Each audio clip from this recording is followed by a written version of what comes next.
you have prepared something very special for us, Robin. I remember when I was, back in middle school, and my sister got kind of her like tween magazines with kind of the cheesy magazine quizzes in them that tells you like which city you should live in when you grow up or who your celebrity crush is. We have devised a little one this evening. People are always curious about our tours. A lot of Monday Night Travelers ask about them. And so we've created a little tour finder quiz where we're going to ask some questions to help you figure out which tour would be best for you. If you are not looking to take a tour anytime soon, this can also just tell you something about how you should plan your next trip. So the way this is going to work, we recommend getting either a pen and paper or open up the Notes app on your phone, because we're going to do a series of 7 questions. Each answer is going to correspond to a letter. So if you want to play along, you have to write down the letter that corresponds to your answer. All right, so let's pull up our first question here, Robin. All right, here we go. Okay, question 1. How long do you have for your trip? 1 week, answer A. 10 days, answer B. 2 weeks, answer C. Or as long as it takes, answer D. Oh, I mean, I guess there's a gulf in this one between what we actually have and what we wish we had. I think we all wish that we could answer D. These are not going to be easy questions to answer. I'm going to tell you that right now. All right, we'll give you just a few more seconds to wrap up your answers for those. All right. And 3, 2, 1. All right, let's see what everybody said. I'm going to write down what we as a group are saying to see what we as a group would average out for. So looking at our results, it looks like 2 weeks is the winner for most people. I would say that's usually my answer as well. I would love to have 2 weeks everywhere. I know. All right, let's move on to question number 2. Regards packing. So how many bags will you pack for a 2-week vacation? Will you pack 1 carry-on backpack, very light packer, 1 rolling carry-on with some room for souvenirs? Answer D for that one. If you are going to maybe average 1.5 bags, maybe you have a travel partner, 1 for you, 1 for them, and then you'll share 1. For that one, answer B. And if you are going to bring 2 bags, 1 for your clothes, 1 for your shoes, if you don't skimp on your packing, answer A. So 1 carry-on, answer C. 1 rolling carry-on with room for souvenirs, answer D. 1.5 bags, answer B. And 2 bags, answer A. Oh, this is another one. What you hope for and what happens. We didn't say how big the 1 bag would be. That is true. It's just carry on. All right, so we will end that poll in about 5 seconds. 3, 2, 1. Right, let's see what people said. These are all good Rick Steves travelers. Good Rick Steves Europe travelers. They just pack what they can carry. Yes. Just the essentials. Very proud. All right, let's move on to question number 3. Okay, how many times have you been to Europe? Answer D for never. Once with Eurail ticket after college, answer A. Once or twice, and I've always wanted to go back, answer B. More than 5 times, answer C. So again, how many times have you been to Europe? Never, answer D.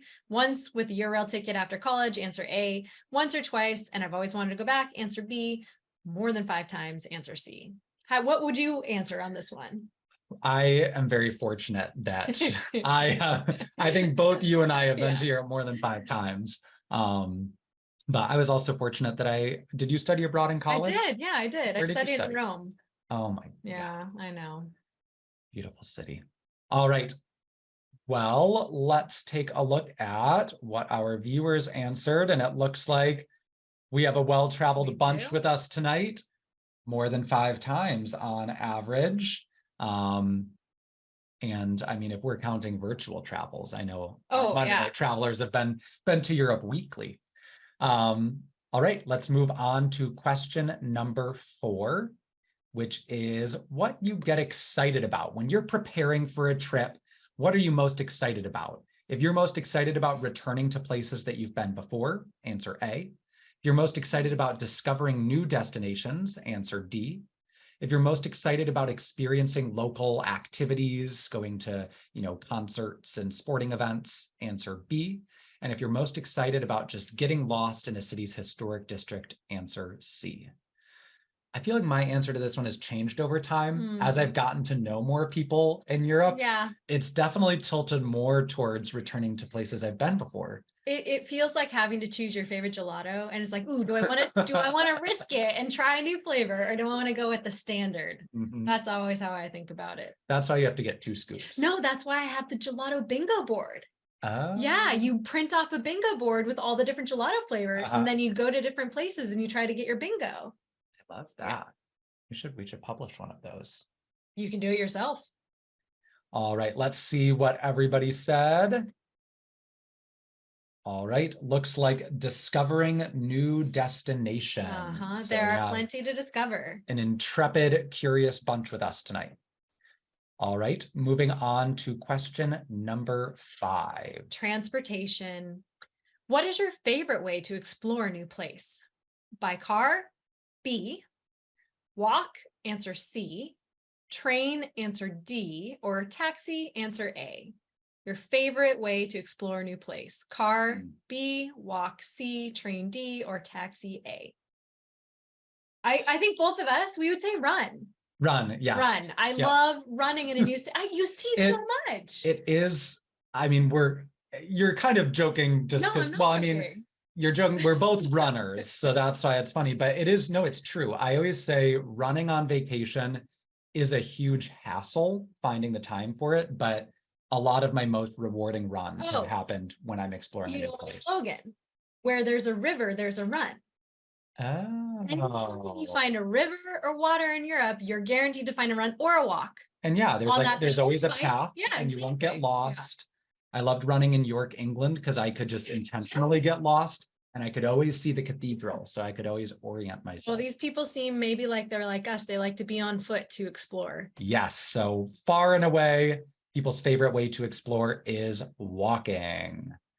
All right, moving right along, 2 questions to go. So next we have our favorite activities. One moment, there we go. All right, so favorite activities per day. So kind of the rhythm that you're seeing sites. How many activities would you like to do in a day? First answer is none. You don't want to have a plan. You just want to wander and see where the day takes you. Answer C for that. If you just want to do 1 site per day, answer A. 2 sites a day, 1 in the morning, 1 in the afternoon, answer B. And if you want to see as many as possible, cram them in, answer D. I think my answer for this one has also changed as I've traveled more. It used to be as many as possible. I think I'm a 2 a day person now. If I say like you plan 1 in the morning, 1 in the afternoon, anything you do beyond that is bonus. Bonus, yeah, exactly. All right. Let's see what our viewers said. So it looks like they agree with us too. 1 in the morning, 1 in the afternoon. Probably a nice lunch break in between. Yes, a nice long, a French lunch, a solid hour and a half. All right, 1 more question, Robin. Will you do the honors? Oh, the best hour of the day. Which would be your favorite way to spend an hour in Europe? Touring London's Churchill War Rooms, answer A. Attending a Fado concert in Coimbra, Portugal, answer B. Hiking on the trails around Mont Blanc, answer C. Appreciating art at Florence's Uffizi Gallery, answer D.